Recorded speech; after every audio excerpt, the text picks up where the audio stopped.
नेपालको माटोमा भारतको बाटो, यो दुःखद खबर सबै नेपालीले हेरिदिनु होला। कोही लिपुले खुकुरी लिएर जान्छौँ भन्ने, परमाणु बमको जमानामा खुकुरीले लडिन्छ भारतसँग? प्र्याक्टिकल हो यो कुरा?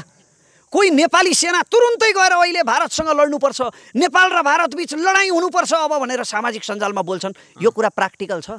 रफाल बमवर्षक विमानहरू छन् भारतसँग, अग्नि 5 जस्ता अन्तर्महादेशीय क्षेप्यास्त्रहरू छन्। प्र्याक्टिकल कुरा गरौँ न, हुने कुरा गरौँ। हुने कुरा के हो भने अहिले हाम्रो बाटो भनेको दरो। नमस्कार, म भाग्य नेउपाने। अहिले म धरानमा आएको छु र अहिले पछिल्लो समय हाम्रो देश नेपालमा के भइरहेको छ, विशेष गरी लिपुलेक कालापानीको विषयमा लिएर रमेश परसाई भाइसँग के हुनुपर्ने, के भइरहेको छ, यो विषयमा चाहिँ लिएर मैले छोटो भिडियो बनाएको छु। आम नेपाली जो नेपालमा विदेशमा जहाँ हुनुहुन्छ देशको लागि थोरै समय झिकेर हेरिदिनु होला। अब शासकै स्याल भइसकेपछि हामी बाघ भएर केही हुन्छ दाइ? राजनीतिज्ञहरूले कुर्सी मात्रै टिकाउने र नागरिकहरूले खालि व्यक्तित्व मात्रै बिकाउने, यस खालको नौटङ्की, यस खालको स्वार्थ छोडौँ। तब मात्रै हाम्रो राष्ट्रिय एकता सम्भव हुन्छ, तब मात्रै कालापानी लिपुलेक फिर्ता ल्याउन सकिन्छ। साउदी, कतार, दुबई, मलेसिया लगायतका देशमा बसेर सबै यो भिडियो हेर्नुहुने नेपालीलाई के भन्नुहुन्छ र तपाईँ के भन्न चाहनुहुन्छ यो विषयलाई लिएर? सबै नेपालीले आफ्ना मनमा लागेका कुराहरू कमेन्ट गरिदिनु होला, सेयर गरेर अझ धेरै नेपालीसम्म पुर्याइदिनु होला, सबैलाई जानकार होस्। हामीले सकेको विरोध सबैको तर्फबाट गरौँ। म थोरै मान्छेहरूलाई मात्रै यसो भन्छु, तर तपाईँसँगको यो कुराकानीले मेरो यो समय साँच्चीकै पवित्र भयो। तपाईँलाई म धेरै धेरै बधाई दिन चाहन्छु। तपाईँले यति धेरै मान्छेहरूको जिन्दगी परिवर्तन गराइदिनु भएको छ, सहयोग जुटाइदिनु भएको छ, यति मात्रै भन्छु। अरू बेला हाम्रो भिडियो चाहिँ कुनै व्यक्तिको कुनै समस्याहरूलाई देखाउँथ्यौँ भने आज देशभित्रको समस्या र विदेशले देशप्रति जुन बाटो बनेको यो भिडियोमै म प्रस्तुत गर्नेछु। दान पुण्य गरे स्वर्ग गइन्छ भनेर हाम्रो शास्त्रमा लेखेको छ। यदि यो कुरा साँचो हो भने तपाईँहरू जस्ता मान्छेलाई चाहिँ स्वर्गमा लगेर पनि यमराज कन्फ्युज हुनेछ कि स्वर्गको कुन चाहिँ भिआइपी कोठामा लगेर राख्नु। यस्तै फरक फरक भिडियो हेर्नका लागि तातो खबरलाई सब्स्क्राइब गर्नुहोस् अनि बेललाई दबाउनुहोस्। सुरुमा भाइलाई नमस्कार गर्छु। भाइ नमस्कार। नमस्कार दाइ। यो तातो खबर हेरिरहनुभएका सम्पूर्ण दर्शकहरूमा अभिवादन टक्राउन चाहन्छु। धरानमा हुनुहुन्छ भाइ? हजुर। लकडाउन कस्तो भइरहेको छ? लकडाउन मेरो त कुशल मङ्गलसँग बितिरहेको छ दाइ, तर मेरो मात्रै कुशल मङ्गल भएर हुँदैन। देशमा धेरै परिवारहरूको बिजोग छ। आज खाए भोलि के खाउँ भन्ने धेरै परिवारहरूको बिजोग छ। राहत वितरणको स्थिति लथालिङ्ग छ। त्यो भन्दा बढी बलमिचाइ गरेर छिमेकी राष्ट्र भारतले हाम्रो भूमि लिपुलेखमा सडक बनाइदिएपछि नेपाली मनहरू झन् धेरै दुखेका छन्, अस्तव्यस्त भएका छन्। जस्तै लिपुलेखको बारेमा अहिले बनेको सडकको बारेमा चाहिँ अलिकति भाइले भनिदिनु पर्यो। यो कहिलेदेखि सुरु भएर चाहिँ अहिले बनिरहेको, कति वर्षमा बन्यो, केही जानकार हुनुहुन्छ? यो ऐतिहासिक तथ्य मैले खोज्दा नेपाली पुस्तकहरूबाट मात्रै नभएर इन्डियन च्यानलहरूबाट पनि मैले साभार गरेको, फेला पारेको यो तथ्य हो। जसअनुसार चाहिँ सन् 1962 मा नेपाली मिति अनुसार विक्रम सम्वत 2018 सालतिर त्यति बेला भारत र चीनको युद्ध भयो। त्यो युद्ध हुँदाखेरि त्यो कालापानी भनेको त्रिदेशीय बिन्दु हो। लिपुलेख र कालापानी भनेको भारत, चीन र नेपालको सिमाना जोड्ने ती बिन्दुहरू हुन् र ती ठाउँहरूबाट चाहिँ आफूलाई सुरक्षा खतरा छ, हामीलाई ती ठाउँहरूबाट चाइनिजहरू आएर आक्रमण गर्न सक्छन्, त्यहाँ एकैछिन हामीलाई बस्न, हाम्रो पोस्ट राख्न देऊ भनेर भारतले अनुरोध गरेपछि तत्कालीन सरकारले एउटा छिमेकीको नाताले त्यो अनुरोधलाई स्वीकार गरेको थियो। तर यहाँ भयो कस्तो भने तपाईँले बेलुका बिचरालाई आपत पर्यो भनेर घरमा बास बस्न दिएको जोगीले भोलिपल्ट घरबाट तपाईँलाई नै गलत त्याएर निकाले जस्तो भयो। यो 2018 सालको कुरा भयो। हजुर, 2018 सालमा त्यस्तो भयो र त्यसपछि निरन्तर रूपमा भारतले लिपुलेख र कालापानीमा कब्जा गरिरहेको छ। अस्ति भर्खरै उसले राजनीतिक नक्सा पनि सार्वजनिक गर्यो। त्यो नक्सामा आपत्ति प्रकट गरेर नेपाल सरकारले प्रेस नोट पठायो। यो कुरा एकदम महत्त्वपूर्ण छ, किनभने यसभन्दा अगाडिका कुनै सरकारले यति पनि साहस गरेका थिएनन्। तर केपी ओलीको सरकारले, प्रधानमन्त्री केपी ओलीको सरकारले प्रेस नोट भारतलाई पठायो। तथापि दुई पटक प्रेस नोट पठाउँदा पनि त्यसलाई बेवास्ता गरेर के गर्छौ लौ गर भने चाहिँ गरेर भारतले अहिले लिपुलेखमा सडक निर्माण गरेको छ। त्यो निर्माण चाहिँ कहिलेदेखि भएर अहिले सम्पन्न भइसक्यो भाइ? त्यो के कतिको? सन् 2008 देखि नै यो लिपुलेखलाई भारत र चीनको व्यापारिक बाटो बनाउने भनेर उनीहरूको बिचमा सम्झौता भएको थियो। त्यतिखेर पनि नेपाल सरकारले खबरदारी गरेको थियो र अस्ति राजनीतिक नक्सामा लिपुलेख, कालापानी र लिम्पियाधुरालाई भारतको नक्साभित्र पारेपछि पनि नेपाल सरकारले आपत्ति जनाएर प्रेस नोट पठाएको थियो। यसभन्दा अगाडिका सरकारहरूले यति पनि गरेका थिएनन्। यो महत्त्वपूर्ण कुरा चाहिँ के हो भने प्रधानमन्त्री केपी ओलीको सरकारले प्रेस नोटसम्म पठाउने साहस गर्यो। तर त्यो सबै कुरालाई बेवास्ता गरेर के गर्छौ लौ गर भने चाहिँ गरेर भारतले सडक निर्माण गरेर उद्घाटन नै गरिदियो। अहिले जस्तै धेरै विरोध सामाजिक सञ्जाल हुँदै देखिन्छ। एक त लकडाउनको समस्या छ, खान नपाएर कति नेपालीहरू त्यो पनि समस्या छन्। देशको समस्या अर्कोतिर लिपु लेकतिर छ है। हाम्रो सरकारले चाहिँ यो बेलामा के गर्नुपर्छ, हामी नेपालीले चाहिँ यो बेलामा कसो गर्दा ठिक हुन्छ, भाइको बुझाइमा के छ? यो कायरता हो दाइ, यो एक प्रकारको लाचारी हो। यो असाध्यै ठुलो यो लाचारी हो। किनभने हामी चाहिँ जतिपल्ट अतिक्रमण गरे पनि, जति ठाउँमा अतिक्रमण गरे पनि बारम्बार एउटै किसिमको वक्तव्य निकालिरहने, सधैँ आपत्ति मात्रै प्रकट गरिरहने। पहिला नक्सामा पार्दा पनि आपत्ति प्रकट गऱ्यौँ, व्यापारिक मार्ग बनाउने भारत र चीनको भन्दा पनि हामीले आपत्ति प्रकट गऱ्यौँ, र अहिले सडक बनाएर उद्घाटन गरिदिँदा पनि हामीले आपत्ति प्रकट गऱ्यौँ। त्यो सडक बन्दैछ। अब यसरी सधैँ आपत्ति मात्रै प्रकट गर्ने, योभन्दा अगाडि हामी कहिले बढ्दै बढेनौँ। अरू कुनै कूटनैतिक पहल हामीले चाल्दै चालेनौँ। यसमा म राजा महेन्द्रको एउटा उदाहरण दिन चाहन्छु दाइ। यसको पुष्टि हुन सकेको छैन, तर यो व्यापक रूपमा प्रचलित कथा हो। एकपल्ट भारतकी प्रधानमन्त्री इन्दिरा गान्धी र राजा महेन्द्रको भेट भएछ। इन्दिरा गान्धीले राजा महेन्द्रसँग भनिसिन् कि महाराज, तपाईँहरूले त नेपालमा त पूर्व पश्चिम राजमार्ग बनाउनु भएछ, तराईमा बनाउनु भएछ, त्यो त भारतसँग सीमा जोडिएको क्षेत्र पनि पर्यो। त्यहाँ त भारतसँग अनुमति लिनु पर्दैन। भारतको जहाँसम्म सीमा जोडिएको छ त्यहाँसम्म त भारतको पनि अधिकार हुन्छ नि। राजा महेन्द्रले यसो वरिपरि हेरेछन्, इन्दिरा गान्धीको बडीगार्ड गोर्खाली रहेछ। त्यो गोर्खाली बडीगार्डलाई हेरेर राजा महेन्द्रले भनेछन्, यदि भारतको जहाँसम्म सिमाना पुग्छ त्यहाँसम्म जोडिन्छ, त्यहाँसम्म भारतको अधिकार हुने हो भने त यो खुकुरी डन्डा क्रस जहाँसम्म पुगेको छ, यो गोर्खाली निशान जहाँसम्म पुगेको छ त्यहाँसम्म त नेपालको अधिकार हुन्छ नि म्याडम भनेर राजा महेन्द्रले भनेछन्। भनेको भन्नुको मतलब, मैले भन्नुको तात्पर्य के हो भने त्यति बेला हाम्रो कूटनीति, हाम्रा शासकहरूको बोल्ने शक्ति, हिम्मत, आफ्ना कुराहरू राख्ने ताकत त्यो त्यति बेला दह्रो थियो र हामीलाई छिमेकीको हेपाई कम थियो। तर आज चाहिँ अब शासकै स्याल भइसकेपछि हामी बाघ भएर केही हुन्छ दाइ? हामी आम नागरिकमा चाहिँ धेरै जस्तै माइतीघर मण्डला विभिन्न ठाउँहरूमा चाहिँ अब लिपु लेक जाने नै भन्ने पनि कति त्यस्ताहरू पनि आएका छन् होइन। हामीबाट चाहिँ के छ त सम्भव यसमा? अब यो एउटा नागरिक तन्त्रमा पनि नि, हाम्रो नागरिक तन्त्र पनि, हामी नागरिकहरू पनि कस्ता भयौँ भने हरेक कुरालाई बाहना बनाउने के बाहना बनाउने। कोही लिपु लेक खुकुरी लिएर जान्छौँ भन्ने, परमाणु बमको जमानामा खुकुरीले लडिन्छ भारतसँग, प्र्याक्टिकल हो यो कुरा। कोही नेपाली सेना तुरुन्तै गएर अहिले भारतसँग लड्नुपर्छ, नेपाल र भारत बीच लडाइँ हुनुपर्छ अब भनेर सामाजिक सञ्जालमा बोल्छन्। यो कुरा प्र्याक्टिकल छ। रफाल बम वर्षक विमानहरू छन् भारतसँग, अग्नि 5 जस्ता अन्तर्महादेशीय क्षेप्यास्त्रहरू छन्। प्र्याक्टिकल कुरा गरौँ न, हुने कुरा गरौँ। हुने कुरा के हो भने अहिले हाम्रो बाटो भनेको दह्रो कूटनीति हो। दह्रो कूटनीति कस्तो भने अहिले यो मामला नेपाल र भारतको मात्र होइन, यो त अन्तर्राष्ट्रिय विषय हो। किनभने अब त चीन पनि संलग्न भइसक्यो भने यसलाई हामीले अन्तर्राष्ट्रिय रूपमा किन नउठाउने? संयुक्त राष्ट्र सङ्घ, एसियाको आसियान, सार्क जस्ता विश्वव्यापी मञ्चहरूमा हामीले किन नउठाउने? तर त्यो उठाउनको लागि हिम्मत चाहिन्छ, मुटु चाहिन्छ। जस्तै त्यहीतिर जाउँ, त्यो बाटो चाहिँ बनाउनुको कारण के छ त्यो पनि कतिलाई चाहिँ जानकार नहुन सक्छ है। एउटा व्यापारिक केन्द्र त हो, माथि केही अब त्यो चाहिँ लिपु लेकबाट बाटो चीनको मानसरोवरसम्म पुग्दैछ। भारतले अहिले विभिन्न धार्मिक स्थलहरूलाई सर्किट बनाएर जोड्दैछ। त्यो चाहिँ मानसरोवर सर्किट भनेर भारतले नाम दिएको छ। कैलाश पर्वत हो, कैलाश पर्वतको फेदी हो मानसरोवर। त्यो चाहिँ के पूजाहरू गर्ने ठाउँ कि? शास्त्र अनुसार कैलाश पर्वतमा श्री महादेव बस्ने गरेको विश्वास गरिन्छ। त्यहाँनिर चाहिँ त्यसकारण मानसरोवर पवित्र तलाउ हो त्यो। जस्तै लिपु लेककै विषयमा जाउँ है, त्यहाँनिर अब बाटो बन्यो, अब अस्ति पनि नक्सा सार्दाखेरि पनि विरोध भयो, तर त्यो विरोध सकिँदा पनि अहिले बाटो बन्दैछ। अब यो विरोधले पनि सकेर फेरि बाटोमा भोलि गाडी कुद्ला रे है। सोल्युसन चाहिँ अघि भाइले भनेअनुसार है कस्तो अझ सबैले बुझ्ने तरिकाले यसको हुन्छ नि, यो हाम्रै माटो हो, हामीले नै पाउनुपर्छ, हाम्रै ठाउँ हो भनेर कसो गर्दा चाहिँ ठिक हुन्छ त? हामी नागरिकहरूले गर्न सक्ने चाहिँ के हो भने जसरी हामीले गो ब्याक इन्डिया ह्यासट्याग एकपल्ट प्रचलित बनायौँ नि ट्विटरमा, यसरी नै बढीभन्दा बढी सामाजिक सञ्जाललाई प्रयोग गरेर आफ्नो ठाउँबाट आवाज उठाएर भारतीयहरूसम्म पनि र विश्वभरि रहेका धेरैभन्दा धेरै मानिसहरूसम्म यो अतिक्रमणको, यो हेपाईको, यो वेदनालाई हामीले पुर्याउनुपर्छ कि नेपालमाथि यस्तो अत्याचार हुँदैछ। र हाम्रो सरकारलाई पनि कन्टिन्यू रूपमा झकझकाउनुपर्छ। झकझकाउने भनेको खुकुरी लिएर गइहालौँ, लिपु लेक गइहालौँ, छप्काइहालौँ, लडिहालौँ, भिडिहालौँ भनेर होइन। सरकारले दह्रो कूटनीतिक पाइला चालोस् भनेर हामीले झकझकाउनुपर्छ। र सरकारले गर्ने चाहिँ के हो भने सबैभन्दा पहिला लाचार मनस्थिति त्याग्नुपर्छ। हाम्रो सरकारले त तपाईँको नाकाबन्दीको बेला त संयुक्त राष्ट्रसङ्घको महासभामा चीनका राष्ट्रपति सी जिनपिङले हाम्रो पीडा राखिदिनु पर्यो होइन? हाम्रो सरकारले आफै राख्न सकेन।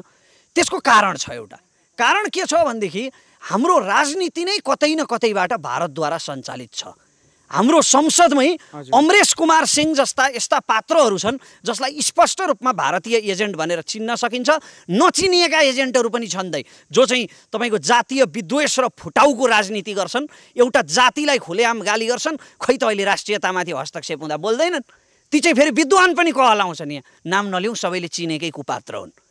यस्ता यस्ता एजेन्टहरू छन् र हाम्रा नेताहरूले हरेकपल्ट आफ्नो सत्ता सुरक्षित गर्नको लागि, स्वार्थपूर्ति गर्नको लागि भारतको चरणमा आफ्नो पुरपुरो टेकाएको इतिहास छ। त्यसकारणले यिनीहरूसँग आँट छैन। रमेश परसाई भाइले यो विषयमा लिएर सरकारलाई के भन्नुहुन्छ? तपाईँको आवाज त कमसेकम पुग्ला नि, हाम्रो आवाज नपुगे पनि आम सबै जो सर्वसाधारणहरूले विरोध त गर्नुभएको छ है, घरमै बसेर सञ्जालको मार्फतबाट पनि विरोध गर्नुभएको छ र सरकारले चाहिँ कसो गर्दा तपाईँले अब यो कुरा दोहोरिन सक्छ है? तपाईँ के भन्नुहुन्छ सरकारलाई? 1978मा सिक्किमका जनता र सिक्किमका राजाले यदि सिक्किममा भारतीय नागरिकहरू जब प्रवेश गर्दै थिए नि, अङ्गीकृत भारतीय नागरिकहरू फटाफट सिक्किममा प्रवेश गर्दै गर्दा, सिक्किममा नागरिकता लिँदै गर्दा यदि त्यहाँको सरकारले, त्यहाँको राजाले यो सिक्किममाथि हस्तक्षेप हुन लाग्यो भनेर बुझेको भए सिक्किम आज भारतमा गाभिने थिएन, स्वतन्त्र राष्ट्र हुने थियो। क्राइमियामा रुसीहरू भेष बदलेर प्रवेश गर्दै गर्दा क्राइमियामा बस्नेहरूले, त्यहाँका नागरिकले, त्यहाँको प्रशासनले यी रुसीहरू यहाँ प्रवेश गर्दैछन्, अब चाहिँ यहाँ हस्तक्षेप हुन्छ है हाम्रो स्वाधीनतामाथि भनेर क्राइमियनहरूले बुझेको भए आज रुसमा क्राइमिया गाभिने थिएन, त्यो युक्रेनकै भाग हुन्थ्यो। बङ्गलादेशको चाहिँ पूर्वी पाकिस्तानको, तत्कालीन पूर्वी पाकिस्तानको सरकारले, पहिला त बङ्गलादेश पूर्वी पाकिस्तान थियो, त्यति बेलाको पूर्वी पाकिस्तानको प्रशासनले भारतीय नागरिकहरू त्यहाँ प्रवेश गर्दै गर्दा हाम्रो अस्तित्व मासिने भयो, अब स्वाधीनता मासिने भयो, टुक्रिने भयो देश भन्ने कुरा बुझ्न सकेको भए आज पाकिस्तान टुक्रेर बङ्गलादेश बन्ने थिएन। त्यसकारण नेपाल सरकारले यो कुरालाई असाध्यै गम्भीरतापूर्वक लिनु आवश्यक छ। यो लिपुलेख त सुरुवात हो, यो लिपुलेखको मात्रै इस्यु कहाँ हो र? तपाईँको 71 ठाउँमा नेपालको सिमाना मिचिएको छ। त्यसकारण गम्भीर भएर सरकारले यसलाई अन्तर्राष्ट्रियकरण गर्नुपर्छ, नत्र फेरि उही बद्री पङ्गेनीको गीत जस्तै हुन्छ, जोगाउन नसके अहिले हाम्रो सुस्ता, भारतमै जन्मिनेछ अब आउने पुस्ता। त्यही लिपुलेखकै कुरा उठिरहँदाखेरि अघि भाइले चाहिँ महेन्द्रको पनि कुरा गर्नुभयो, राजा महेन्द्रको है। अहिलेको लोकतन्त्र ठिक हो कि पहिलेकै व्यवस्था चाहिँ ठिक थियो, पञ्चायतहरू त्यस्तो? यस्तो हुँदै मैले पञ्चायती व्यवस्थाको समर्थन गरेको हुँदै होइन, म फेरि दोहोऱ्याउँछु, पञ्चायती व्यवस्थाको अथवा राजाको राजतन्त्रको समर्थन गरेको हुँदै होइन। राजाका अवगुणहरूको बारेमा प्रशस्तै बहस गर्न सकिन्छ, राजतन्त्रका प्रशस्तै अवगुणहरू छन्, नकारात्मक पक्षहरू छन्। तर के कुरा चाहिँ फेरि पनि सत्य हो भने म अरूको कुरा गरिरहेको छैन है। पृथ्वीनारायण शाह र राजा महेन्द्र यी दुई पात्रहरू नेपालको राजतन्त्रमा भएका अपवादहरू हुन्। राजा महेन्द्रको अर्को पनि दृष्टान्त दिन्छु तपाईँलाई। राजा महेन्द्रलाई एकपल्ट भारतका गृहमन्त्री सरदार पटेलले, यो पनि अपुष्ट कुरा हो है, अपुष्ट कुरा हो तर यो व्यापक रूपमा फैलिएको यो एउटा कथा हो। भारतका गृहमन्त्री सरदार पटेलले राजा महेन्द्रलाई प्रस्ताव राखे रे, तपाईँको नेपाललाई पनि, किनभने भारतले त त्यति बेला अरू राज्यहरू पनि गाभ्दै थियो, सिक्किम गाभेको थियो, हैदराबाद गाभेको थियो भर्खरै, अनि तपाईँको यो नेपाललाई पनि भारतमा गाभौँ महाराज भनेर राजा महेन्द्रलाई प्रस्ताव राख्दा राजा महेन्द्रले भने रे कि गाभ्ने भए गाभौँ, भारतमा नेपाललाई गाभौँ, तर देशको नाम चाहिँ नेपाल राखौँ न हुन्छ। यो थियो राजा महेन्द्रको कूटनीति। यो त एउटा अपुष्ट कथा हो। पुष्ट प्रमाण के हो भने उत्तरी सिमानामा अड्डा जमाएर बेस क्याम्प बनाएर बसेको भारतीय सेनालाई राजा महेन्द्रले प्रधानमन्त्रीको एउटा अन्तर्वार्ता छापेर फिर्ता गराए। एउटा अन्तर्वार्ता छापेर। कहिलेतिरको कुरा हो यो? 2030-31 सालतिरको कुरा हो। त्यो अन्तर्वार्तामा के लेखियो भने नेपाल सरकारलाई सुरक्षा खतरा छैन, कतैबाट आक्रमणको खतरा छैन, भारतीय सेना यहाँ बसिरहनु पर्ने कुनै कारण छैन भनेर एउटा अन्तर्वार्ता अङ्ग्रेजी अखबारमा छापियो। कूटनीति हेर्नुहोस् त, विश्वभरि चल्ने अङ्ग्रेजी अखबारमा छापियो। अहिले यो हाम्रो देशमा अतिक्रमण भइरहेको छ, सिमाना अतिक्रमण भइरहेको छ। यहाँ तपाईँ र मैले दुःख सुखका गफ गरेर केही हुनेवाला छ छैन। यो आवाज नेपाल र नेपालीभन्दा बाहिर कहीँ पुग्नेवाला छ? विश्वभरि पुर्याउन यो आवाज सरकारको प्रायोजनमा, नेपाल सरकारको प्रायोजनमा अन्तर्राष्ट्रिय मिडियाहरू, BBC, CNN जस्ता मिडियाहरू ल्याएर भिडियो डकुमेन्ट्री बनाउन लिपुलेखको बारेमा 101 अङ्ग्रेजी बोल्न जान्ने कूटनीतिक मर्यादा बुझेका मान्छेहरूलाई छानेर अन्तर्वार्ता गराउन ठुला ठुला मिडियाहरूमा। विश्व मञ्चमा पुर्याउने हो हामीले यो समस्या। तपाईँले छिमेकीले चाहिँ तपाईँ सानो हुँदा याद गर्नुहोस् त, तपाईँ बालक हुँदाखेरि छिमेकीले तपाईँको मिठाई खोस्यो, खेलौना खोस्यो भने तपाईँ के गर्नुहुन्थ्यो? आफूभन्दा ठुलालाई कम्प्लेन गर्नुहुन्थ्यो नि। हजुर, यही हो कुटनीति भनेको। लड्न सक्ने क्षमता छैन हाम्रो, त्यसकारण यो समस्यालाई अन्तर्राष्ट्रियकरण गर्नुपर्छ। इतिहासको एउटा एङ्गल मात्रै हामीले पढ्ने गरेका छौँ। हामीले पढ्ने गरेको पक्ष के हो भने बलभद्र कुँवरले प्याक हुँदै किल्लामा लडेको, अमरसिंह थापाले आफूलाई अङ्ग्रेजहरूले राजा बनाइदिने भन्दा एउटा सिङ्गै राज्यको राजा बनाइदिने भनेर अङ्ग्रेजले प्रस्ताव राख्दा पनि अमरसिंह थापाले अस्वीकार गरे। ती वीरहरूको इतिहास हामीले पढ्ने गरेको हो। तर बिर्सन नहुने कुरा के हो भने नेपालको इतिहासमा वीरता मात्रै थिएन, गद्दारी पनि थियो। इतिहासमा पनि थिए नि गद्दारहरू, कायरहरू। जस्तो कि तपाईँलाई म उदाहरण दिन्छु, जस्तो कि नालापानीको युद्धमा अङ्ग्रेजहरूले नालापानी किल्लाको पानी जाने मुहान, जुन मुहानबाट नालापानी किल्लामा पानी जान्थ्यो, त्यो मुहानै अङ्ग्रेजहरूले थुनिदिए। कसरी पत्ता लगाए तिनीहरूले यही मुहानबाट नालापानीमा पानी जान्छ भनेर? कुनै नेपालीले नै त बतायो नि उनीहरूलाई त्यो मुहानको बाटो, तब नै उनीहरूले थुन्न सके। अर्को उदाहरण दिन्छु, हामी अहिले बलभद्र कुँवरको सम्मानमा अङ्ग्रेजहरूले बनाएको स्मारक हेर्छौँ। सम्झिनुहोस् त, एउटा शत्रुले, हाम्रा वीर शत्रु बलभद्रको सम्मानमा यो पुरस्कार भनेर शिलालेख बनाइदिएको छ देहरादुनमा। हामी त्यो हेर्छौँ। तर हामी यो बिर्सन्छौँ कि बमशाह जस्ता कातर पनि त थिए नि इतिहासमा, जसले कुमाऊगढको युद्धमा युद्धै नलडिकन अङ्ग्रेजसँग आत्मसमर्पण गरेका थिए। जङ्गबहादुर राणा जस्ता गद्दार पनि त थिए नि, जसले आफू सत्तामा पुग्नको लागि नेपालका भयभरका जनजातिहरूलाई र ठकुरीहरूलाई छानेर हावामा, सित्तैमा, फोकटमा अङ्ग्रेजहरूको लागि विश्वयुद्धमा मर्न पठाए, बलिको बोका बनाएर। त्यस्ता गद्दारहरू पनि त थिए नि नेपालको इतिहासमा। तर के थियो भने त्यति बेला गद्दारीलाई वीरताले जितेको थियो, त्यति बेला कायरतालाई देशभक्तिले जितेको थियो, त्यति बेला सत्ता मोहलाई मातृभूमिको प्रेमले जितेको थियो। तर आज चाहिँ इतिहासको बिल्कुलै उल्टो भएको छ। आज त्यस्ता वीरहरू बत्ती बालेर खोजे पनि भेट्न दुर्लभ भए।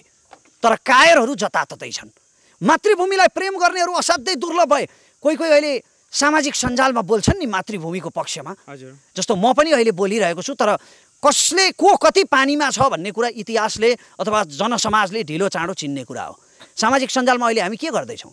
यत्रो धेरै चाहिँ राष्ट्रघात भइरहेको बेला, राष्ट्रको सिमाना मिचिएको बेला, राष्ट्रको स्वाधीनतामाथि आक्रमण भइरहेको बेला हामी के कुरामा डिबेट गरिरहेका हुन्छौँ फेसबुकमा? फलानुको शैक्षिक सर्टिफिकेट नक्कली हो, फलानुले पढेकै छैन, शैक्षिक सर्टिफिकेट नक्कली हो, फलानुलाई ठिक पार्छौँ, फलानुलाई भाँटा लगाउँछौँ। त्यसले के फाइदा हुन्छ? ती पात्रको शैक्षिक सर्टिफिकेट सक्कली होस् कि नकली होस्, त्यसले समाजलाई केही प्रभाव पर्छ?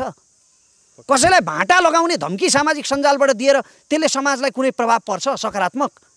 हामी सामाजिक सञ्जालमा पनि पहिला मैले सुरु गर्दाखेरि सामाजिक सञ्जालमा विचारहरू अलिक बढी बिक्थे, अलिक बढी गम्भीर थियो सामाजिक सञ्जाल। तर सामाजिक सञ्जालमा पनि अहिले हामी बढी टाइम पासी हुन थालेका छौँ। सामाजिक सञ्जाललाई हामीले बढी चटकको लागि प्रयोग गर्न थालेका छौँ। त्यसकारण म फेरि पनि अनुरोध गर्न चाहन्छु अन्त्यमा कि आफ्नो इतिहासको स्मरण गरौँ। राजनीतिज्ञहरूले कुर्सी मात्रै टिकाउने र नागरिकहरूले खालि व्यक्तित्व मात्रै बिकाउने, यस खालको नौटङ्की, यस खालको स्वार्थ छोडौँ। तब मात्रै हाम्रो राष्ट्रिय एकता सम्भव हुन्छ, तब मात्रै कालापानी लिपुलेख फिर्ता ल्याउन सकिन्छ। साउदी, कतार, दुबई, मलेसिया लगायतका देशमा बसेर सबै यो भिडियो हेर्नुहुने नेपालीलाई के भन्नुहुन्छ? उहाँहरूलाई यति बेला त म स्टे सेफ भन्छु।